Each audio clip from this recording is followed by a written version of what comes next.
Hello everyone, welcome back to my channel Divinity Tarot 6 for Truth always exposes darkness. तो कैसे हैं सब लोग? I hope everyone is fine and you are taking good care of your health as health is important. तो आज का topic कुछ इस तरह से है कि आपके ज़िंदगी में अगले 7 दिन किस तरह से होंगे. So 7 days will be really very important for you.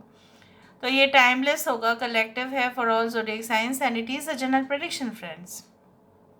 So let's see, देख लेते हैं कि अगले 7 दिनों में क्या क्या अविश्वसनीय चीज़ें हो सकते हैं ना. उसके लिए हम आपके करंट सिचुएशन को एनालाइज करेंगे ताकि आपको भी पता चल जाए कि ये रीडिंग कितना हद तक रेजोनेट कर सकता है आपके साथ. सो यूनिवर्स फिर गाइड्स, कुछ तो क्लूज होने ही चाहिए, right? Okay, so let's see. Universe फिर गाइड्स प्लीज़ गाइड करें. उन 2 डेक्स को हम यूज़ करेंगे फॉर द नेक्स्ट 7 डेज और इस डेक को हम यूज़ कर रहे हैं for your current situation. So universe for guides please guide करें कि मेरे जो व्यूअर्स हैं उनकी ज़िंदगी में उनके प्रेजेंट कंडीशन किस प्रकार है. So how is the present condition, चल क्या रहा है उनकी ज़िंदगी में. Night of vents, the harvest. बहुत होशियार हो रहे हो, बहुत अच्छा बात है. बहुत अलर्ट भी हो रहे हो, ठीक है.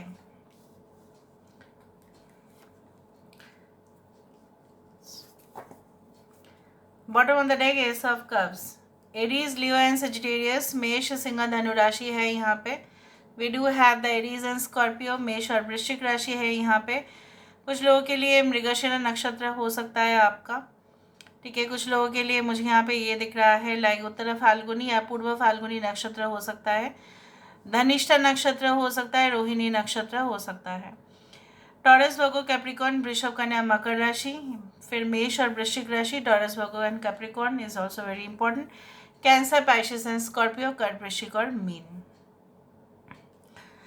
कुछ लोग यहाँ पे मुझे इस तरह से नज़र में आ रहा है कि कहीं ना कहीं पे आपने तो एप्लीकेशन भेजा है, चाहे कोई लाइसेंस के लिए हो, चाहे वो न्यू जॉब के लिए हो, चाहे कोई परमिशन के लिए हो, चाहे वो स्पॉन्सरशिप के लिए हुआ हो, चाहे वो कोलैबोरेशन के लिए हुआ हो, और वहाँ तक आप सिर्फ रुके नहीं हैं.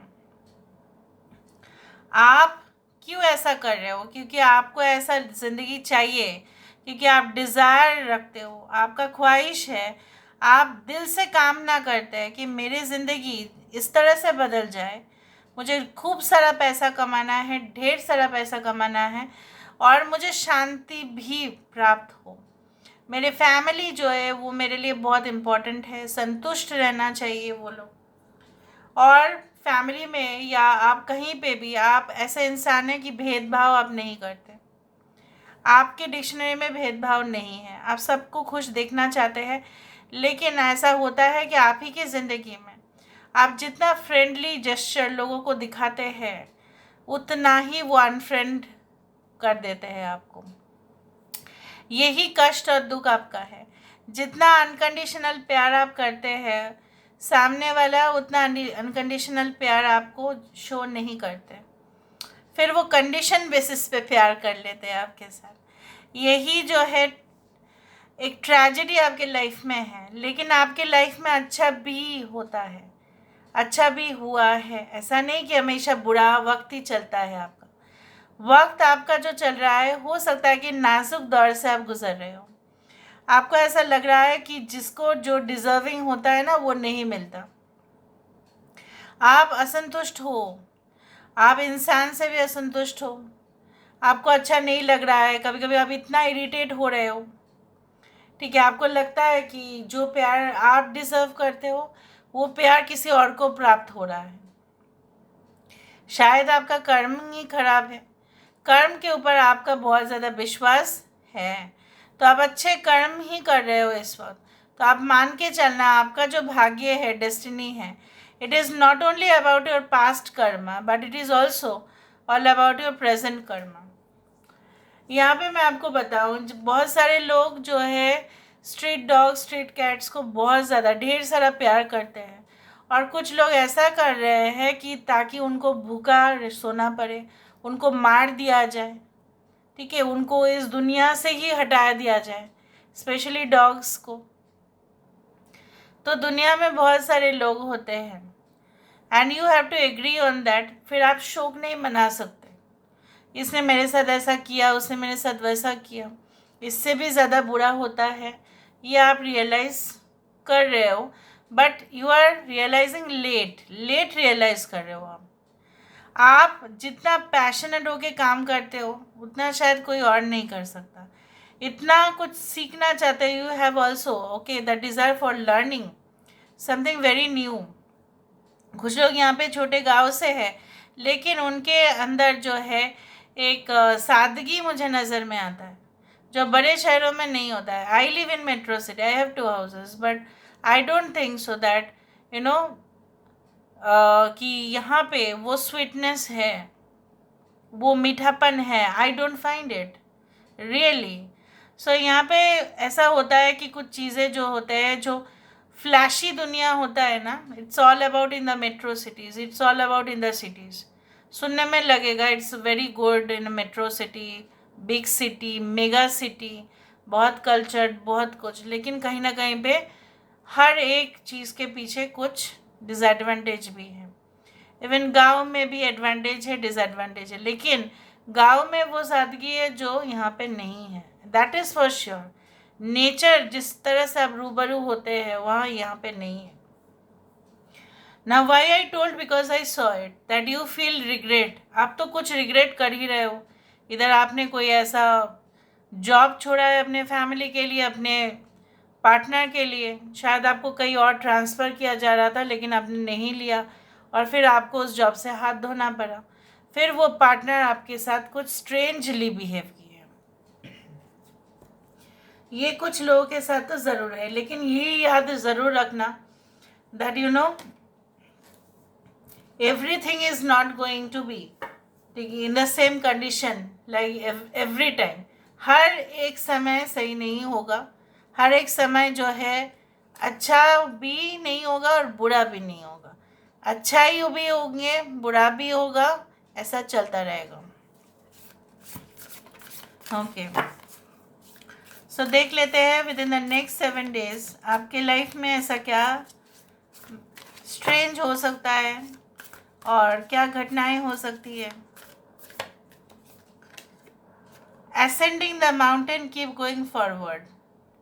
यहाँ पे कोई पर्टिकुलर मिशन, कोई पर्टिकुलर सीक्रेट मिशन हो सकता है, प्रोजेक्ट हो सकता है, कुछ एडवेंचरस टूर ट्रैवल एक्टिविटीज़ हो सकते हैं, किसी को गाइड करने का हो सकता है कि आप गाइड करने की कोशिश करेंगे लेकिन वहाँ पे लोग जो है उसका विरोध कर सकते हैं, ठीक है, क्योंकि चट्टान वहाँ पे खड़े होंगे और आप उसको हिला नहीं पाएंगे, लेकिन उसके बीचों बीच में एक रास्ता जो जा रहा है उससे आप जा पाओगे। कुछ आइडियाज़ को पुश करना चाहोगे आप, जो बेहतरीन से बेहतरीन आइडियाज़ हो सकते हैं, लेकिन आप ही के कलीग्स या आप ही के जूनियर या आप ही के सीनियर उसको विरोध करेंगे, लेकिन उससे कोई फ़र्क नहीं पड़ेगा because you will be ascending the mountain. आप पहाड़ के ऊपर चढ़ना उतना ज़्यादा इजी नहीं होता है, ये तो मैंने पहले ही कहा है, लेकिन आप अपना आइडियाज़ को पुश करेंगे, ये तो पता है। आप अपना जो चलना है वो नहीं आपका रुकना है। Begin now, take your first step. कोई आपकी ज़िंदगी में आके डिसीजन ले सकते हैं, ठीक है, और आपको प्रोत्साहित कर सकते हैं कि आप अभी समय वक्त आया है, जो पिछला मिस्टेक्स आपने किया था, किसी की वजह से आपने कुछ छोड़ा होगा, वो आप गलती और नहीं दोहराएंगे। नेक्स्ट 7 डेज़ में आप कोई न्यू टास्क या न्यू स्केड्यूल पे होंगे। Crossing the bridges, it's time for healing, connecting, mending and releasing. यहाँ पे जो भी पुराना गिला शिकवा है, ऐसा माना जाता है पास्ट मतलब अगर कुछ हमारे साथ गलत हुआ है वो एक सड़ा हुआ आलू के जैसा है, सिर्फ गंध मचाएगा, ठीक है, और अच्छा जो है कहीं ना कहीं पे सुगंध जो है वो नहीं फैलाएगा, फिर वो और भी आलू को ख़राब कर देगा। So it's better to remove that rotten potato. So आप उस सारे जो चैप्टर्स ऑलमोस्ट लाइक जैसे फॉर एग्जांपल अगर आप मोमबत्ती को जलाते हैं, ठीक है, ख़त्म हो गया तो क्या करोगे, वो जो रेसिड्यू है उसको रख दोगे, बच गया है उसको रख दोगे, नहीं हम उसको फेंक देंगे, ठीक है। उस तरह से है, एकदम छोटा सा बच गया तो अब क्या करेंगे, उसको रख देंगे, नहीं आप उसको फेंक ही देंगे। सो पुराना जो भी हुआ, चाहे छोटा सा भी अभी आपके जहन में है, उसको आपको फेंकने का ही है और आप फेंकेंगे भी। First light beginning a new cycle, देखा एक नई cycle. I do think so that ये रीडिंग हो सकता है कि आप न्यू मून पे देखें, कुछ लोग न्यू मून पे देखें, और ऐसा भी है यहाँ पे मुझे दिख रहा है कुछ लोगों के लिए हो सकता है ये रीडिंग आपको तब पहुँचे जब बहुत मतलब ठंडा वाला सीज़न हो, मे बी दिसंबर, या आप उस वक्त कोई ऐसा हो सकता है कि ट्रैवल करने वाले होंगे कुछ ऐसे कंट्रीज़ में जो बहुत ही कोल्ड सीज़न के लिए जाना जाता है, या कोई स्टेट पे जहाँ पे बहुत ज़्यादा सर्दी होता है। So I do think so that एक न्यू साइकिल का शुरुआत मतलब क्या है, ओल्ड से उसका कोई लेना देना नहीं, ठीक है, कोई परवाह नहीं, सिर्फ अपने काम के ऊपर focus, routine wise checkup of health ये आप करेंगे। कुछ लोगों के लिए माता पिता का आशीर्वाद लेते हुए, ठीक है, कुछ नया जॉब में आप वहाँ पे शुरू कर देंगे अपना काम, कोई न्यू एंटरप्राइज। अगर आपने कुछ हो सकता है with in the next 7 days ऐसा हो कि आप कोई ऐसा कुछ डिज़ाइन कर ले, अपना वेबसाइट, कुछ अपना looks, what ever be it is, designing में कुछ परिवर्तन हो, वो भी मुझे दिख रहा है। ऑल ऑफ अ सडन ये हो सकता है grace and gratitude, through gratitude Joy expends. यहाँ पे कुछ ऐसा काम करना जो लोग भी खुश हो जाएंगे क्योंकि आप उनका मदद भी कर देंगे। ये एनिमल्स के साथ भी हो सकता है कि आप उनके लिए कुछ करें, आपके डोनेशन, आपके वॉल्यूंटरी सर्विस, ठीक है। आप हो सकता है कि जो भी maybe you are a player, like you play sports, हो सकता है कि जो जूनियर्स है आप उनको ट्रेन करें, या हो सकता है कि आप बहुत खुशकिस्मत होंगे कि आपके पास जो भी कोच होंगे वो आपको प्रॉपरली गाइडेंस देंगे। With in the next 7 days में भी कोई न्यू टीचर, कोई न्यू प्रोफेसर, कोई न्यू कोच आपकी ज़िंदगी में आए, यहाँ पे दिख रहा है। यूनिवर्स पर गाइड्स प्लीज़ गाइड करें मैं जो व्यूअर्स हैं उनकी ज़िंदगी में। इस वर्ल्ड को सबसे ज़्यादा जो चाहिए वो है एक हीलर, वो है एक पर्सन, ठीक है, जो सिर्फ हीलर ही नहीं बट उससे भी ज़्यादा, ठीक है, सिर्फ इंसान के लिए सोचे और ह्यूमैनिटी उसके अंदर बहुत ज़्यादा हो। That is all about 33 is a weaving flower, only the one card I wanted to speak about. ये वीविंग फ्लावर जो होता है, ये this is one of the favourite card of the deck मेरा, क्योंकि ये जब भी मैं देखती हूँ कि फूल को बुनते हुए, उसका मतलब ये है with in the next 7 days फूल तभी बुना जाता है जब कोई फंक्शन हो या पूजा पाठ रखा जाता है, फूल दिया जाता है, भगवान को चढ़ाया जाता है फूल, और फूलों की माला यहाँ पे दिख रहा है। माला मतलब ये होता है कि बीड्स आर टुगेदर, एक साथ सब कुछ एक साथ, ठीक है। So you are going to fix everything.